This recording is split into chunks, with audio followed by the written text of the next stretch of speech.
O Ronin e a mácula de Hanya. Ouça agora, jovem sonhador, a voz que ecoa das eras, a história de um tempo em que os céus choravam cinzas e a própria honra se tornara um fardo, pesando mais que qualquer aço.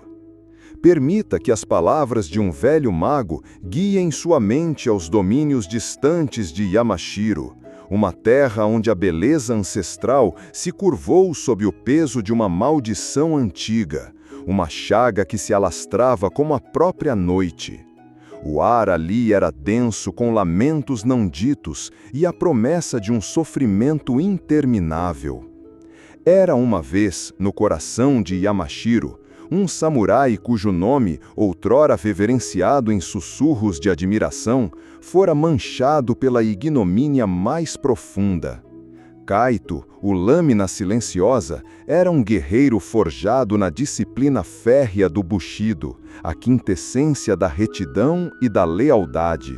Desde tenra idade, Kaito se destacava não apenas pela destreza quase sobrenatural com a katana, mas por uma serenidade que beirava o inabalável, uma calma que parecia desafiar o caos do mundo.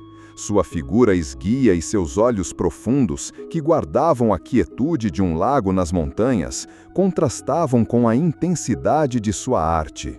Seus movimentos eram como o soprar do vento sobre as folhas de bambu no outono, rápidos e decisivos, cada golpe de sua lâmina, a lendária corte da lua, uma sinfonia mortal que cantava uma melodia de justiça a cada saque, um eco do sussurro da morte para seus inimigos.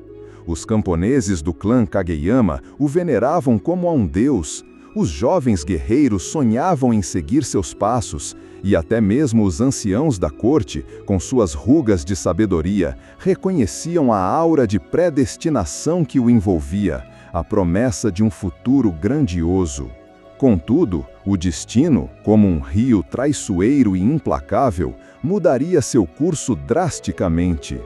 Em uma noite de neblina densa e traição sussurrante, com o orvalho gélido da madrugada ainda abraçando as paredes do castelo Roshi, o daimyo Kageyama foi encontrado morto em seus aposentos, seu corpo inerte e sem vida em meio a sedas desfiadas e pergaminhos dispersos, um cenário de horror silencioso. A adaga ensanguentada, gravada com o brasão inconfundível de um clã rival, estava firmemente à honra dos Kageyama. A sombra da culpa, como um corvo faminto e impiedoso, pousou sobre os ombros de Kaito, que havia sido o último a ver o daimyo vivo, durante uma patrulha noturna crucial na torre mais alta. As evidências eram escassas, a verdade escorregadia e opaca, como um peixe no rio turvo. Rumores de traição e inveja entre os cortesãos sussurravam como cobras nos corredores, tecendo uma teia de intrigas. Mas a narrativa oficial, imposta à força pela cúpula do clã, apontava inequivocamente para Kaito, o fiel samurai. Diante de um conselho de anciãos com olhos tão gélidos quanto o inverno mais rigoroso de Yamashiro, sua voz, antes respeitada e ouvida com atenção, não encontrou ouvidos, abafada pela torrente de acusações. Ele foi despojado de sua honra, de seu nome, de suas terras, de tudo que o definia, e condenado ao exílio eterno. Os portões de seu lar, outrora portais para um futuro glorioso, agora se fechavam para ele como os portões do inferno. E o título de Ronin, um samurai sem mestre, uma alma errante sem propósito, uma vergonha viva em uma terra que valorizava a lealdade acima de tudo, tornou-se seu único e amargo companheiro. O vento frio que soprou sobre ele ao deixar o castelo parecia carregar o peso de 1000 gritos silenciosos, o lamento de um futuro que jamais seria. Ele vagou por terras devastadas, seus passos ecoando o vazio de sua própria existência. Cada fibra de seu ser clamando por uma justiça que o mundo parecia ter esquecido, ou talvez nunca tivera conhecido. A maldição de Hanya, diziam os sussurros do povo, havia se abatido sobre Yamashiro, uma praga que não apenas corroía a carne dos vivos, mas também o espírito dos mortos.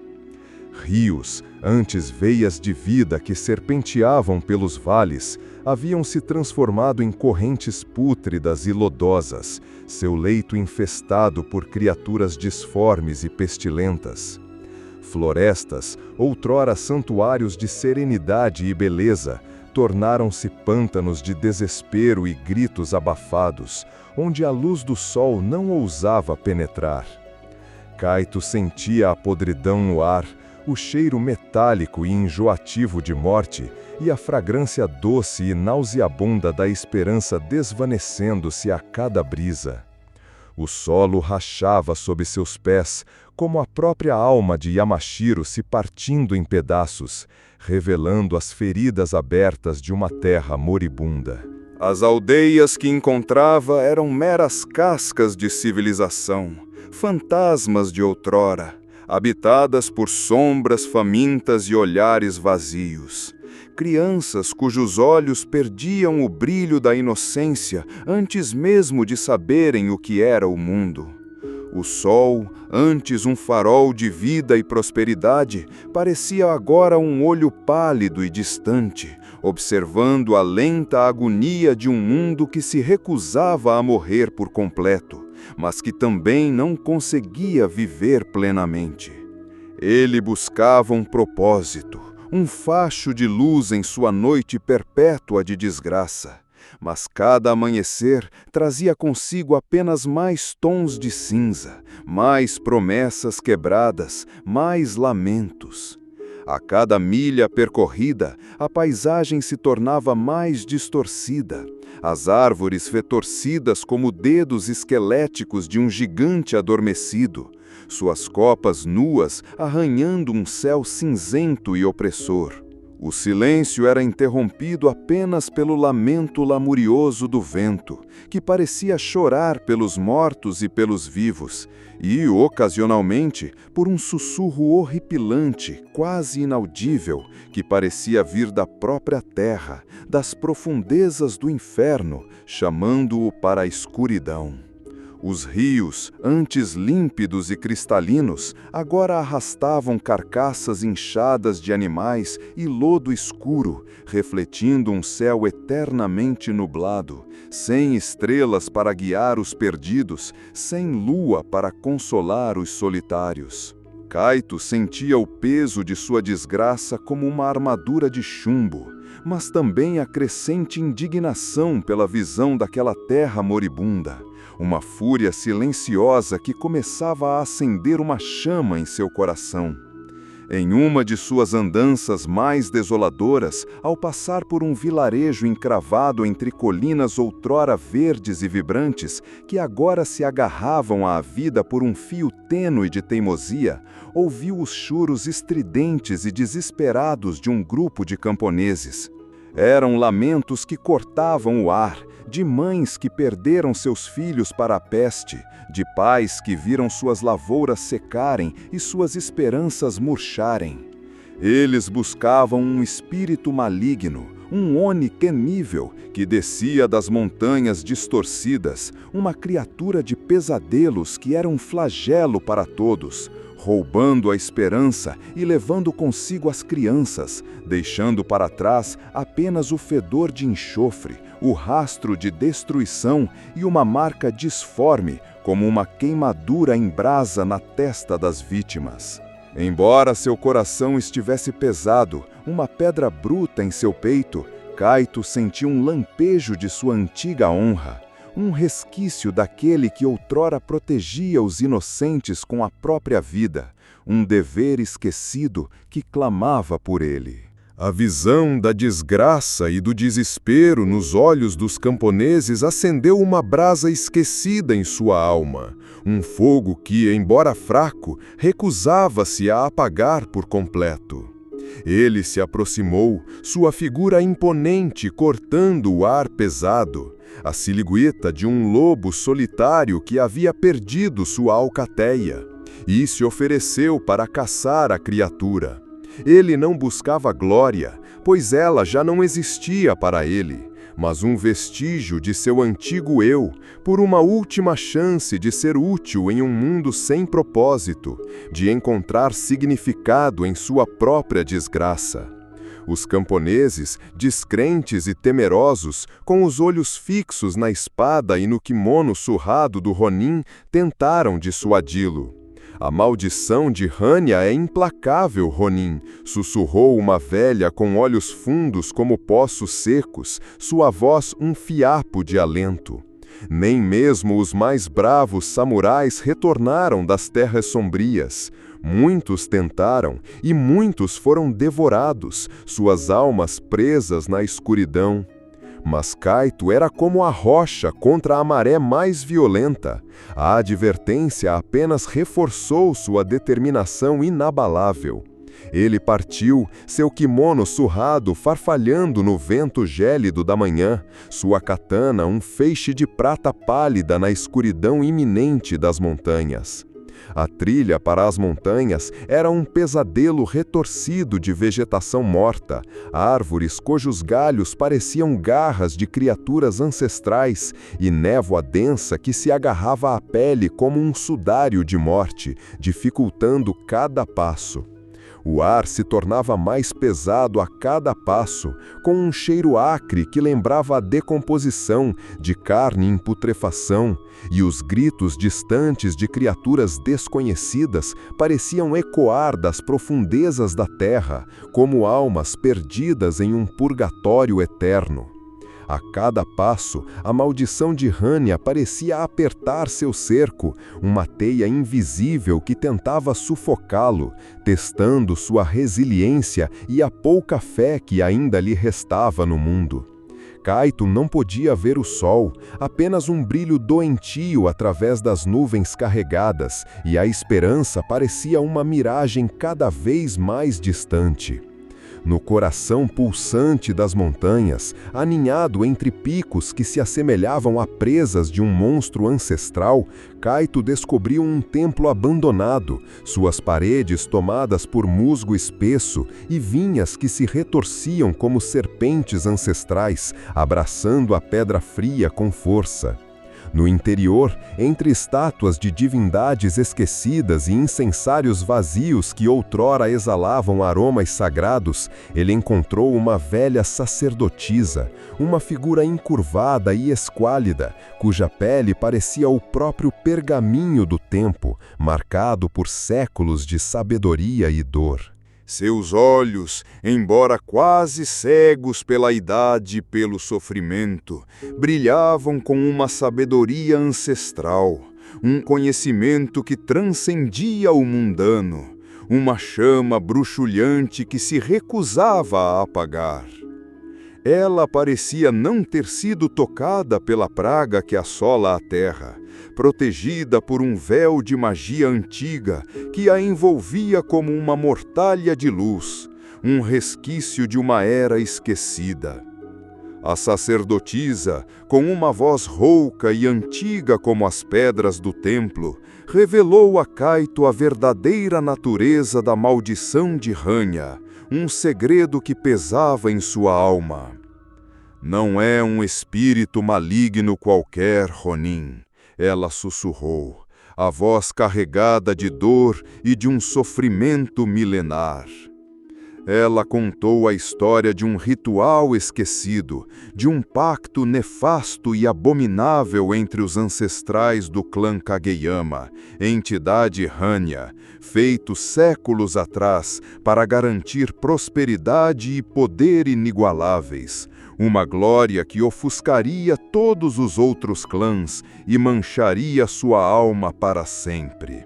O pacto exigia um sacrifício de sangue periódico, o primogênito de cada geração, uma vida jovem e pura oferecida no altar da ambição, um preço terrível e injusto pela ganância insaciável de seus ancestrais. Contudo, o último daimyo Kageyama, o pai de Kaito, havia se recusado a cumprir a terrível promessa, acreditando que a era das superstições e das velhas crenças havia terminado, que a ciência e a razão poderiam superar as antigas superstições e os pactos sombrios, um ato de arrogância fatal. Sua recusa, segundo o pergaminho, foi o estopim para a ira da entidade, que então se manifestou como a praga que assolava Yamashiro, uma punição divina por uma promessa quebrada, um ciclo de dor e desespero que se repetiria infinitamente. A sacerdotisa explicou que, para deter a praga, Kaito não deveria apenas derrotar o Oni, que era apenas um sintoma, mas também desvendar o mistério por trás da maldição, encontrando a fonte de sua origem e o ritual que a alimentava, a raiz de todo o mal.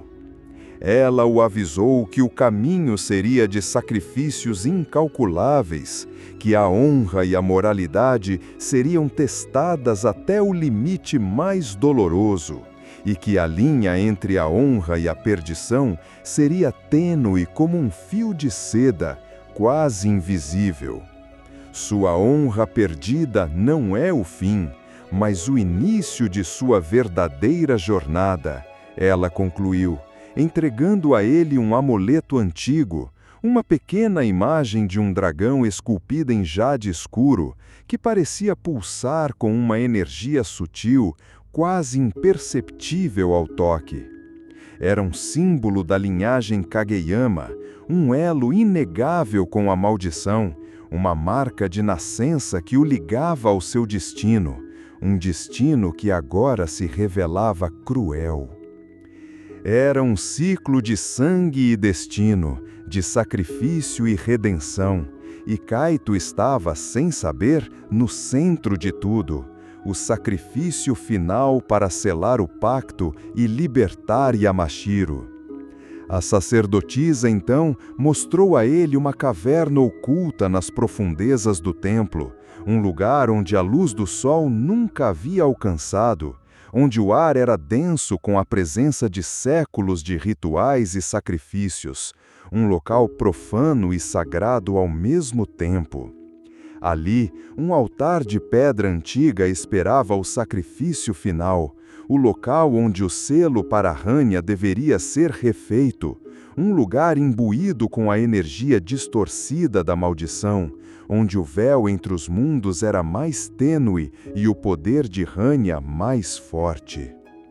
O destino de Yamashiro, de todo o povo, repousava em suas mãos, uma responsabilidade colossal para um homem que havia perdido tudo. A decisão foi dolorosa, a mais difícil e avassaladora que Kaito já havia enfrentado em toda a sua vida. Uma escolha entre a própria existência e a salvação de uma terra que o havia rejeitado. Seu caminho, outrora em busca de redenção pessoal, de purificar seu nome manchado, agora se tornara uma jornada de sacrifício por um povo que o havia desonrado, por uma terra que o havia exilado. A honra que ele tanto valorizava e que lhe fora tirada com tamanha crueldade, agora clamava por sua vida, exigindo o preço final. Ele lembrou-se de sua promessa de proteger os inocentes, não como um samurai honrado, mas como um homem comum, um guardião da humanidade. Ele lembrou-se dos rostos aterrorizados dos camponeses, da esperança que se acendeu em seus olhos quando se ofereceu para lutar contra o Oni. Sua morte poderia ser a redenção de Yamashiro, o fim do sofrimento de sua terra, a cura para a praga que assolava a todos, e talvez sua própria redenção, não através da batalha e da glória, mas através de um ato final de altruísmo e amor pelo próximo, um amor que transcendia a própria vida. O fardo de sua decisão era pesado, uma montanha de responsabilidade que recaía sobre seus ombros, esmagando-o. Mas a escuridão da terra e a agonia de seu povo, os gritos silenciosos de desespero que ecoavam em sua mente, pesavam ainda mais, superando sua própria dor e amargura. Era um fardo que ele estava disposto a carregar, pois, no fim, sua honra verdadeira não estava em seu nome, mas em suas ações, na pureza de seu coração. Com o amuleto do dragão em mãos, o jade escuro pulsando com uma energia fria e sutil que parecia guiá-lo, Kaito se dirigiu ao altar antigo. A caverna, outrora escura e opressiva, agora parecia envolta em uma aura de expectativa e uma estranha solenidade, um santuário para o sacrifício. O ar era espesso, carregado de uma energia opressiva e do cheiro ferroso de sangue ancestral, de sacrifícios que se estendiam por séculos, impregnando o local. A pedra do altar parecia pulsar com uma luz distorcida e esverdeada, a própria essência de Hanya, que se manifestava para cobrar sua dívida. Ele sentiu a presença da entidade, uma força invisível e esmagadora que parecia tentar esmagar seu espírito. Seus sussurros ecoando em sua mente, vozes de tentação e desespero, tentando corromper sua resolução final, aterrorizando-o com a promessa de uma morte sem sentido. Mas Kaito permaneceu firme, seu coração batendo com uma força serena. Ali, diante da entidade, ele fez uma reverência final à sua espada, corte da lua, e depositou-a suavemente ao lado do altar, sua lâmina de aço polido refletindo a luz esverdeada em um último brilho. Kaito compreendeu que sua maior força não estava em sua lâmina, nem em sua habilidade marcial, mas em seu espírito inabalável, em sua capacidade de superar a desgraça e escolher o caminho do sacrifício, o caminho da verdadeira honra, que transcendia a glória mundana. O corte foi limpo, rápido, uma única lâmina de aço que se moveu com a precisão de um último suspiro, um ato de vontade inquebrantável e coragem suprema. O sangue de Kaito escorreu sobre o altar, um fluxo rubro e quente que se espalhou sobre a pedra antiga, e o amuleto do dragão absorveu cada gota, brilhando intensamente, como se a própria essência de Kaito estivesse sendo transferida para ele. Um grito gutural e lancinante ecoou pela caverna, um som de dor e raiva misturado com um estranho lamento, uma mistura de fúria e desespero que parecia rasgar o próprio tecido da realidade, o rugido da entidade que se desfazia. A energia esverdeada que emanava do altar cresceu descontroladamente, vibrando com intensidade, e depois se contraiu violentamente, como se estivesse sendo sugada de volta para as profundezas da terra, selando o portal para sempre, selando o portal para sempre, libertando Yamashiro. A luz na caverna se dissipou, e um silêncio profundo, diferente de qualquer silêncio que ele já havia experimentado, um silêncio de paz e redenção, preencheu o espaço. O chão parou de tremer e o ar parecia ter se purificado, o cheiro de enxofre e decomposição desaparecendo, substituído por um aroma de terra úmida e orvalho, o perfume da vida que retornava. A maldição de Hanya estava quebrada.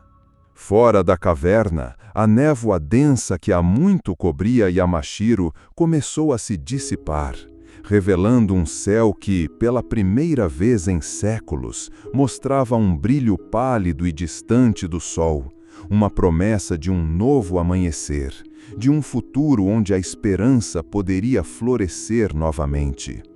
Os rios, antes pútridos e infestados, começaram a clarear, suas águas voltando a correr puras e límpidas, e o canto tímido de um pássaro solitário ecoou na floresta, um som de vida e esperança que há muito tempo não era ouvido. Um milagre. A terra, lentamente, começou a cicatrizar. A grama verde voltando a brotar em meio às cinzas, as árvores retorcidas ganhando um novo vigor. Os camponeses, que haviam acompanhado Caito de longe, testemunharam a mudança e, ao se aproximarem da caverna, viram Caito no chão, seu corpo inerte, mas com uma expressão de paz que ele nunca havia tido em vida. Um sorriso sereno em seus lábios, como se tivesse encontrado a paz derradeira. Sua katana, corte da lua, repousava intocada ao seu lado, sua lâmina ainda brilhando como a própria lua, um testemunho silencioso de sua última e mais gloriosa batalha, a batalha de seu próprio espírito. Embora sua vida tivesse terminado, sua honra, perdida e depois reencontrada através do sacrifício supremo, havia selado o destino de Yamashiro, um legado eterno de coragem e altruísmo que seria contado por gerações. E, por um instante, o sol brilhou sobre a terra, um testemunho silencioso e radiante do sacrifício do Ronin, do herói que escolheu a redenção acima da glória pessoal, a vida de seu povo acima da sua própria, tornando-se uma lenda imortal.